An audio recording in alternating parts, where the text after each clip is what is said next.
जयपुर, जो नगरों, हवेलियों और किलों का भरमार है। राजस्थान की राजधानी जयपुर को गुलाबी नगर के नाम से जाना जाता है। जयपुर के इस वीडियो में आप सभी का स्वागत है। हम बताएंगे कि आप 2 दिनों में जयपुर को कहां-कहां घूम सकते हैं। शुरुआत करते हैं जयपुर के आमेर फोर्ट से, जिसे अंबर किले के नाम से भी जाना जाता है। यह जयपुर से 11 किलोमीटर दूर अंबर में स्थित है। आमेर का किला राजस्थान के सबसे प्रसिद्ध किलों में से एक है। किले का निर्माण राजा मान सिंह ने 1592 में बनवाया था। यह किला आमेर पैलेस के नाम से भी प्रसिद्ध है। आमेर किला लाल बलुआ पत्थर और संगमरमर से बना हुआ है। हालांकि यह किला काफी पुराना है, लेकिन बाहर से देखकर ऐसा बिल्कुल नहीं लगता। यह अंदर से काफी सुंदर है और दीवाने आम, शीश महल और यहाँ तक कि सुख महल जैसे प्रमुख इमारतें इसे समेटे हुए हैं। दीवाने आम, जैसा कि नाम से ही पता चलता है कि यह आम लोगों के लिए एक हॉल है। दीवाने आम इस किले का दूसरा स्तर बनाता है और तीनों तरफ से खुला हुआ है। व्यापक मोजेक ग्लास वर्क से सजा हुआ यह हॉल दीवाने आम के सामने सुख निवास स्थित है, जिसके दरवाजों को हाथी दांत से सजाया गया है। बताया जाता है कि इस जगह का इस्तेमाल राजा अपनी रानियों के साथ समय बिताने के लिए करते थे, जिसकी वजह से इस जगह को सुख निवास कहा जाता है। शीश महल आमेर किले का सबसे प्रमुख आकर्षण है, जो दर्पणों से मिलाकर बना हुआ है। इस हॉल का निर्माण इस तरह से किया गया कि प्रकाश की कुछ किरणों से ही पूरा हॉल उजाले से भर जाता है। बताया जाता है कि इस हॉल को प्रकाशित करने के लिए सिर्फ एक ही मोमबत्ती की रोशनी काफी है। आमेर किले में हिंदू और मुस्लिम वास्तुकला दोनों का प्रभाव है। इस किले में शीला देवी मंदिर और गणेश पोल भी है, जो एक ऐसा द्वार है जो राजाओं के निजी महलों की ओर जाता है। आमेर किला में कई मंडप और हॉल हैं, जो कि बहुत रुचि और अन्य लोकप्रिय आकर्षण हैं। यहाँ से कुछ ही दूरी पर है नाहरगढ़ किला, जो कि महाराजा सवाई जय सिंह द्वितीय ने बनवाया था। यह काफी ऊंचाई पर है और इसके साथ ही आप जयगढ़ किला भी घूम सकते हैं। इस पर्वत के चारों ओर सुरक्षा के लिए दीवारें बनाई हुई है। कहा जाता है कि यह किला पहले आमेर की राजधानी हुआ करता था। इस किले पर कभी किसी ने आक्रमण नहीं किया था। इस किले को सवाई राजा मान सिंह ने अपनी रानियों के लिए बनवाया था। यह किला राजस्थान का एक बहुत ही आकर्षक किला है। इसी रास्ते में सवाई जय सिंह द्वारा निर्मित जयगढ़ फोर्ट भी पड़ता है। आमेर किला गुप्त रूप से जयगढ़ किले से जुड़ा हुआ है। विश्व की सबसे बड़ी तोप जयगढ़ किले के डूंगर दरवाजे के बुर्ज पर स्थित है। अधिक वजन होने से इसे कभी किले से बाहर नहीं ले जाया गया है और न ही कभी इसे युद्ध में काम लिया गया है। किले की पेचीदा वास्तुकला के अलावा किला एक विशाल खजाने के लिए भी प्रसिद्ध है। इस किले के बारे में यह माना जाता है कि यह किले के नीचे दफन है। किले में आप ललित मंदिर, आराम मंदिर और विलास मंदिर भी देख सकते हैं। महल, जो कि एक अद्भुत ऐतिहासिक विरासत है। में यह एक महल है जिसका निर्माण सवाई जय सिंह ने 1799 ईस्वी में करवाया था। इस महल के निर्माण से पहले जय सिंह ने जयपुर की जलापूर्ति हेतु गर्भावती नदी पर बांध बनवाकर मानसागर झील का निर्माण करवाया था। अरावली पहाड़ियों के गर्भ में स्थित जल महल को मानसागर झील के बीचों बीच होने के कारण आई बॉल भी कहा जाता है। इसके अलावा इसे रोमांटिक महल के नाम से भी जाना जाता था। राजा अपनी रानी के साथ खास वक्त बिताने के लिए इस महल का इस्तेमाल करते थे। इसके अलावा राजसी उत्सवों पर भी इस महल का इस्तेमाल होता था।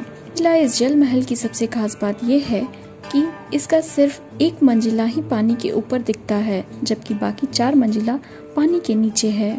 यही वजह है कि इस महल में गर्मी नहीं लगती। इस महल से पहाड़ और झील का खूबसूरत नज़ारा देखा जा सकता है। खासकर चांदनी रात में तो झील के पानी में स्थित यह महल बेहद खूबसूरत लगता है। आपको जानकर हैरानी होगी कि इस जल महल के नर्सरी में 1 लाख से भी ज्यादा पेड़ लगे हुए हैं, जिनकी दिन रात रखवाली होती रहती है और इस काम में करीब 40 माली लगे हुए हैं। यह नर्सरी राजस्थान का सबसे ऊंचे पेड़ों वाला नर्सरी है। यहाँ बड़ी संख्या में लोग घूमने के लिए भी आते हैं। जयपुर का प्रसिद्ध पैलेस माना जाता है। वायु के लिए हवा महल जयपुर शहर के प्रमुख पर्यटक आकर्षणों में से एक है। जयपुर के मध्य में स्थित इस खूबसूरत 5 मंजिला महल का निर्माण 1799 में महाराजा सवाई प्रताप सिंह ने करवाया था। ये कछवाहा राजपूत वंश के थे। महल को बनाने का प्राथमिक उद्देश्य शाही महिलाओं को एक अलग स्थान देना था। महल से वो खिड़कियों के माध्यम से त्योहार के रोजमर्रा के जीवन और उत्सव का आनंद ले सकती थीं। वे बिना घूंघट के सार्वजनिक रूप से बाहर नहीं जा सकती थीं। महल मुख्य सिटी पैलेस की एक हिस्सा है। शाही परिवार चिलचिलाती गर्मी से बचने के लिए यहाँ आया करते थे, क्योंकि यह महल हमेशा शीतल रहता था। जयपुर का सिटी पैलेस एक प्रमुख लैंडमार्क है। भूरे संगमरमर के स्तंभों पर टिके सोने व रंगीन पत्थरों की फूलों वाली आकृतियों से अलंकृत है। सिटी पैलेस का निर्माण महाराजा सवाई जय सिंह द्वितीय ने 1729 से 1740 तक के मध्य कराया था। सिटी पैलेस में एक संग्रहालय है जिसमें राजस्थानी पोशाकों व मुगलों तथा राजपूतों के हथियार का बढ़िया संग्रह है। जयपुर के सिटी पैलेस के बारे में यह उक्ति सटीक है कि शहर के बीच सिटी पैलेस नहीं, बल्कि सिटी पैलेस के चारों ओर शहर है।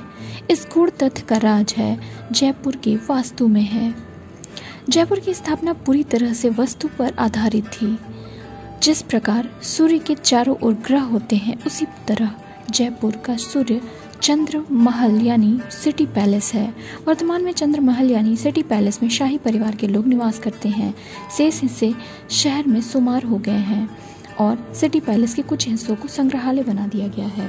जयपुर में स्थित अल्बर्ट म्यूजियम हॉल का इतिहास करीबन 150 साल प्राचीन माना जाता है। इस संग्रहालय की नींव 6 फरवरी 1876 को प्रिंस ऑफ वेल्स एडवर्ड की यात्रा के दौरान रखी गई थी। संग्रहालय के गलियारों को भिन्न भिन्न प्रकार की शैलियों में भित्ति चित्रों के साथ सुशोभित किया गया है। संग्रहालय में यूरोपीय, मिस्र, चीनी और ग्रीक और बेबीलोनियन सभ्यताओं को भी चित्रित किया गया है। जयपुर का संग्रहालय की दीर्घायु अतीत से प्राचीन चीज, वस्तुएं और कलाकृतियों का एक बड़ा संग्रह किया गया है। संग्रहालय में प्राचीन सिक्के, संगमरमर की कला, मिट्टी के बर्तन, किलने और विशेष रूप से मिस्र की मम्मी रखी गई है। जयपुर के जंतर मंतर को जयपुर की वेधशालाएं भी कहा जाता है। जंतर मंतर का अर्थ ऐसे यंत्र की वेधशालाएं जिसे यंत्र के द्वारा गणितीय गणनाओं के माध्यम से ग्रहों या ग्रहण की भविष्यवाणी, समय मापना, किसी तारे की गति या सौरमंडल की गति आदि जानने वाला कहा जाता है। यह एक ऐसा जंतर मंतर है जिसे लोग दूर दूर से देखने आते हैं। इसके निर्माण करने वाले भी एक ज्योतिषी संबंधी विभिन्न ग्रंथों का अध्ययन करने वाले थे। इस वेधशाला में ऐसे खगोलीय यंत्र का निर्माण करवाया गया जिससे गणितीय संरचनाओं के माध्यम से ज्योतिषीय और खगोलीय घटनाओं का विश्लेषण और सटीक भविष्यवाणी हो सके। जंतर मंतर के सहित निर्माण करने वाले शासक ने 5 जंतर मंतर का निर्माण करवाया था, जिसमें 6 वर्षों तक अध्ययन करने के बाद दिल्ली के जंतर मंतर का निर्माण करवाया गया था और उसके बाद जयपुर के जंतर मंतर का निर्माण करवाया गया था। लेकिन जयपुर का जंतर मंतर सबसे बड़ा बताया जाता है क्योंकि यह काफी बड़े क्षेत्रफल में फैला हुआ है।